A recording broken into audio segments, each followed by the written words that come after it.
নমস্কার, পুতুলের হোম কিচেনে আপনাদের সকলকে জানাই স্বাগত। আশা করি আপনারা সকলেই খুব ভালো আছেন। আমিও খুব ভালো আছি। আজকে আমি তৈরি করে দেখাবো পাপড়ি চাট।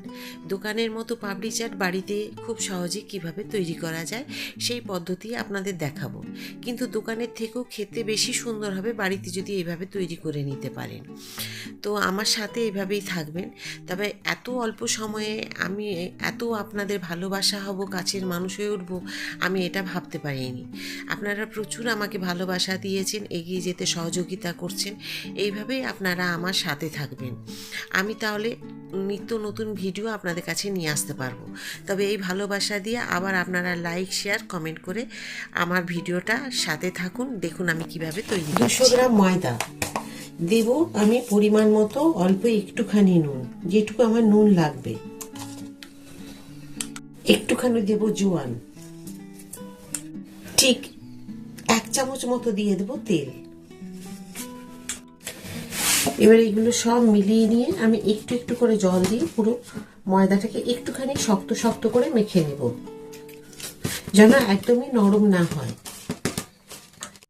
দেখুন আমি এইভাবে মেখে নিয়েছি বেশ শক্ত করে। এখনো দেখুন মোলায়েম হয়নি, তো সেটাকে আমি একটু বাটি ঢাকা দিয়ে রেখে দেবো অন্তত 15-20 মিনিটের জন্য। ততক্ষণ চলুন আমি তেঁতুলের চাটনিটা রেডি করে নিই। তেঁতুলের চাটনি তৈরি করব। দেখুন তেঁতুলগুলোকে আমি ভিজিয়ে রেখেছি, প্রায় 15-20 মিনিট প্রায় হয়ে গেছে।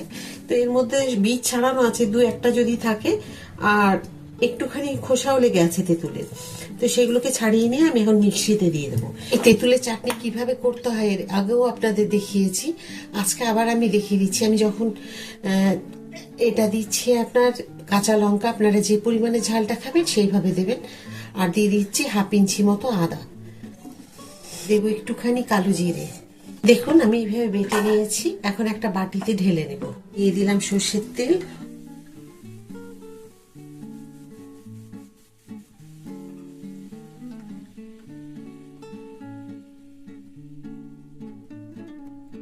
দেখুন আমি এইভাবে ছাঁকনি দিয়ে ছেঁকে নেওয়ার জন্য তেঁতুল থেকে এই নোংরাগুলো বেরোলো, মানে নোংরা বলতে একটু বীজ, একটু খোসা, এইগুলো বেরোলো।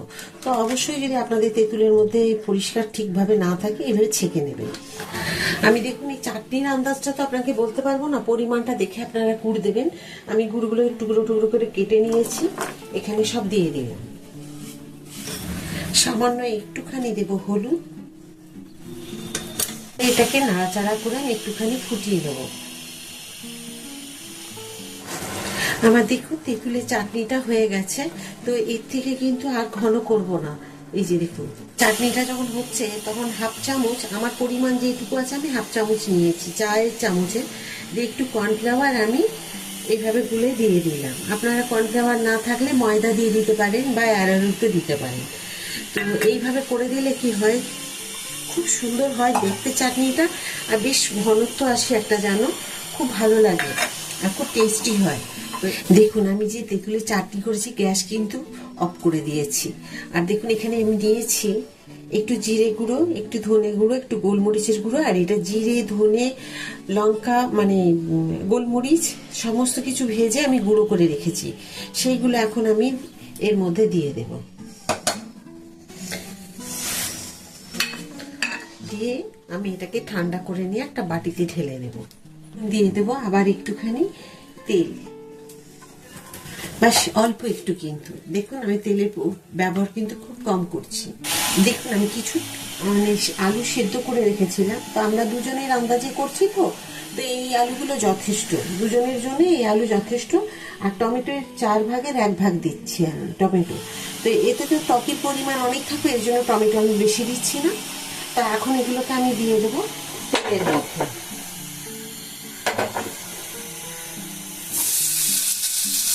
এটা অবশ্যই কিন্তু করবেন, আমি যেভাবে করছি আপনাদের খুব ভালো লাগবে দেখুন এগুলো তৈরি করলে। এমনি সময় দেখবেন অনেকেই কিন্তু পাপড়ি চাট করে, কাঁচা মানে সেদ্ধ আলুগুলোকে সাজিয়ে টুকরো করে দিয়ে দেয়, কিন্তু ওটার থেকে যদি একটুখানি হালকা ফ্রাই করে নেন এইভাবে তেল দিয়ে, খুব ভালো লাগবে। আর এখানে আমি দিয়ে দেবো নুন, বলতে নর্মাল কোনো নুন দেবো না, বিট নুন বা এমনি কিছু দেবো না, আমি দেবো চাট মশলা একটুখানি। এতে কি হবে, নুন খুব ভালোভাবে আলুর মধ্যে লেগে যাবে। 5 মিনিট দেখুন আমি খুব সুন্দর করে ভেজে নিয়েছি। 20 মিনিট পর ফিরে এলাম, আর এটা আমি খুলে নিয়েছি ময়দার ঢাকাটা। তো এখন অনেকটা সেট হয়ে গেছে। একটু হাতে আমি এইভাবে মেখে নেব। খুব স্মুথ হয়ে গেছে মাখা, এখন খুব সুন্দর। এখন আমার পাপড়ি তৈরি করার জন্য আমি ময়দাটাকে রেডি করে নিয়েছি। তো আমি এখন 2 রকম দেখাবো। একটা দেখাবো এটা গোল ঢাকা দিয়ে, আর একটা দেখাবো ছোট্ট একটা টিফিন কৌটো। আমার কাছে কুকি কাটার নেই, তার জন্য আমি এই চৌকো দিয়ে দেখাবো। তো এইরকম পাতলা, বোঝা যাচ্ছে, বুঝতে পারছেন, খুব একটা মোটা নয়। এই যে দেখুন, খুব একটা মোটা নয়, পুরো হাতের তালু পর্যন্ত বোঝা যাচ্ছে। এই দেখুন, আর এইগুলোকে একদমই খুব একটা হাই ফ্লেমে ভাজবেন না। দেখুন আমি এইভাবে কিন্তু একটা কাঁটা চামচ দিয়ে এইভাবে গোল মানে চারিদিকে ছিদ্র ছিদ্র করে নিলাম। এবার কিন্তু এইটাকে আমি দিয়ে কেটে নেব।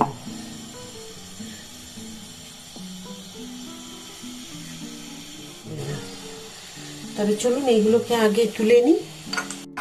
দেখুন যেগুলো আমি দিয়েছিলাম সেগুলো তুলে নিই। কি সুন্দর হয়েছে দেখুন, দোকানের চেয়ে এর থেকে কি কোনো অংশে কম যায় না, বরং ভালো হয়েছে।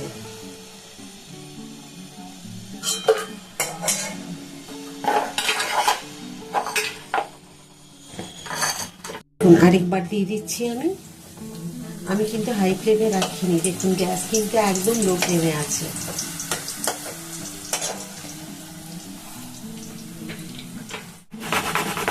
এগুলো একটু বড় বড় হবে, কিন্তু দেখতে খুব সুন্দর হবে।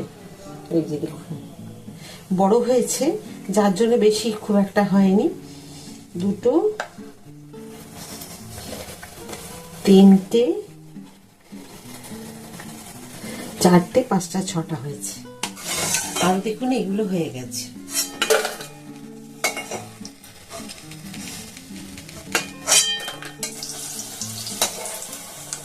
দেখুন আমার পাপড়ি একদম রেডি, কি সুন্দরভাবে করেছি দেখুন। আর একটা ভেঙে দেখাই আপনাদের, কি সুন্দর হয়েছে দেখুন। আরেকটা ভেঙে দেখাই, আওয়াজ শুনতে পাচ্ছেন, নিশ্চয়ই বুঝতে পারছেন কিরকম হয়েছে। আর গোলই বেশি করেছি। এই যে চৌকোটা শুধু একটা রুটি দিয়ে তৈরি করেছি। কেটে যে সাইডের টুকরোগুলো বেরিয়েছে দেখুন, এখানে আমি নিমকির মতো করে ভেজে নিচ্ছি। এগুলো চাই খেয়ে নেওয়া যাবে, ওইগুলো হয়েছে তো এটা কেন হবে না।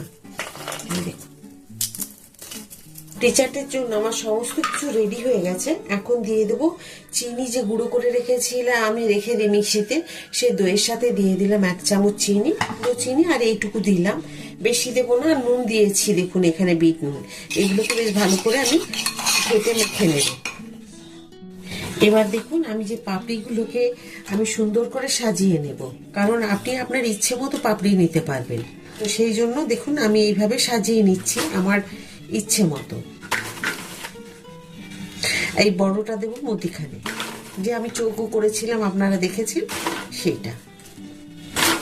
এরপর দেবো দেখুন আমি যে আলু সেদ্ধ করে রেখে মানে একদম পুরো ভেজে ভেজে রেখেছিলাম, সেই আলুগুলো দিলে তার এইরকম স্বাদ হবে একটুখানি আলাদা। সেই কারণে আমি আলুগুলোকে এইভাবে দিচ্ছি। আপনারা দেখেছেন আমি কি সুন্দরভাবে আলুগুলোকে করে। আচ্ছা, ঝাল খেতে চাইলে আপনারা কিন্তু এই সময় একটু লঙ্কাও দিতে পারেন। দেখুন আরেকটা আমি স্টিলের বড় থালা সাজিয়ে নিচ্ছি। এখন দিয়ে দেবো, দেখুন আলু দিয়ে দিয়েছি, সমস্ত কিছু দিয়েছি, একটুখানি দিয়ে দেবো এবারে আমি দই আপনারা দেখেছেন আমি কিভাবে করে রেখেছি। তো এইভাবে দই দিয়ে দেব। আমি এখানে আজকে ধনেপাতার চাটনিটা করিনি, আপনাদেরকে সস দিয়ে দেখাচ্ছি। তো ধনেপাতার চাটনি আপনারা যদি পছন্দ করেন করে নেবেন। দেখুন তেঁতুলের চাটনিটা কি সুন্দর হয়েছে দেখছেন। এই দেখুন এই তেঁতুলের চাটনিটা খুব সুন্দর লাগে খেতে। এখন দেখুন দিয়ে দেব আমি তেঁতুলের চাটনি। এতটা সুন্দর হয় না খেতে এই তেঁতুলের চাটনিটা দিলে। আর আপনার কোনো ধনেপাতার চাটনি, পুদিনার চাটনি আপনারা যেটাই করুন না কেন, আর কিচ্ছু ভালো লাগবে না। হয়ে গেছে, এখন আবার একটু আমি দই দিয়ে দেব। আপনাদের দেখুন বাড়িতে তৈরি করার এই একটা সুবিধে, যে আমরা দই বা চাটনি যেগুলোই নেব, পাপড়ি, সমস্ত কিছু আমরা ভরে ভরে নিতে পারবো। দোকানে গেলে কিন্তু একটা হিসেবের মধ্যে আমাদেরকে নিতে হয়। একটু দেব গোলমরিচের গুঁড়ো ওপর থেকে, অল্প যেরকম আপনারা খেতে চাইবেন। এবার দেবো একটু সাদা গোলমরিচের গুঁড়ো, একটু কালো দিলাম, একটু সাদা দিলাম। এটা জিরে, ধনে আর মৌরি দিয়ে আমি এই মশলাটা তৈরি করেছিলাম, ভেজে শুকনো কড়াইয়ে ভেজে করেছিলাম। তো এটা একটুখানি ছড়িয়ে দিলাম। সবার শেষে এখন দিয়ে দেব ঝুরি ভাজা। এটা না দিলে সম্পূর্ণ হয় না। তেঁতুলের চাটনি আর ঝুরি ভাজা এই দুটো যদি পাপড়ি চাটে না দেওয়া হয় বা দই বড়া, এগুলো সম্পূর্ণ হয় না। আপনি যতই খান না কেন, যেভাবেই যতই চাটনি করুন না কেন, এই জিনিসগুলো কিন্তু না দিলে তেঁতুলের চাটনি আর এই ঝুরি ভাজা অসম্পূর্ণ হয়ে যায় এই খাবারটা। তো এগুলো বলুন, এগুলো কি সুন্দর লাগছে দেখতে। এখন মনে হচ্ছে যে বাড়ির তৈরি, একদম মনে হচ্ছে যেন আমরা কোনো দোকান থেকে কিনেছি। এবার উপর থেকে দিয়ে দেবো একটুখানি চাটনি তেঁতুলের, ব্যাস হয়ে গেল সম্পূর্ণ। তো কেমন হয়েছে বলুন? দেখে কি মনে হচ্ছে যে একদম দোকান থেকে কেনা, তাই তো? আপনারা তৈরি করলে আপনাদেরও মনে হবে যেন দোকান থেকে তৈরি, মানে কিনে নিয়ে এসছেন। কিন্তু বাড়ির তৈরি করা একটা আনন্দই আলাদা। তারপরে যখন পরিবারের সকলকে খুশি হয়ে তারা খেয়ে যখন বলে ও অসাধারণ, তো কি বলবো, ভীষণ ভালো লাগছে। আর আপনাদের কাছে এই ভিডিওটা শেয়ার করতে পেরে আরো বেশি ভালো লাগছে। তো কেমন লাগলো আজকে আপনাদের এই পাপড়ি চাটের ভিডিও? যদি ভালো লাগে অবশ্যই কিন্তু মনে করে একটা প্লিজ লাইক করে দেবেন, আর সাবস্ক্রাইব করবেন, প্রচুরভাবে শেয়ার করে দিন। আবার একটা নতুন ভিডিওতে আপনাদের সাথে আমার দেখা হবে। সবাই খুব ভালো থাকুন এই বলে ভিডিওটা আজকে শেষ করছি এখানে। নমস্কার।